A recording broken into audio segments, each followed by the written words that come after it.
So over the past little while, I've heard more and more people answering with, "I am tired," when you ask how they're doing. So you say, "How are you doing? How's it been going?" And for many people, the answer is, "I'm tired." And to be frank and honest, I think I've been doing the same thing. For a lot of us, we feel kind of stretched pretty thin. There's this layer of anxiety over our lives, or uncertainty, however you want to put it. But by the same token, for many of us, there's just a bunch of little things that continually change, and that continual change and our having to adjust to it and respond to it is just, well, it's just draining and it's wearing. And I think it's wearing some of us thin.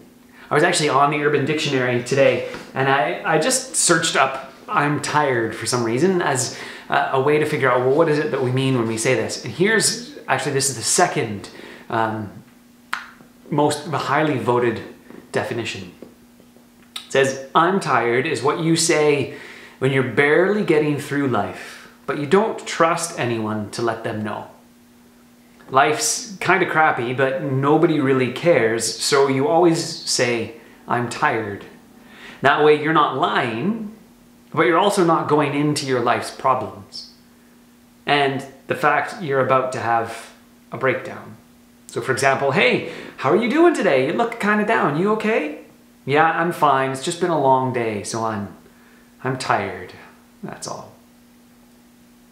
And for many of us, it might just be true, right? You might have been out on a tractor all week, or you might have been out with your calves early hours in the morning, or for whatever reason. Sometimes we're just physically tired, but I think for many of us, there's this emotional drain. Whether you're a mom at home with kids all the time and you haven't been before, or you're a husband trying to figure out ways to help out your spouse in certain ways, or maybe you're a dad at home with your kids all the time and you haven't been before. For whatever reason, many of us are just tired. So I want to hear these words. I want you to hear these words from Jesus. And maybe take some time this weekend to just soak and sit in them.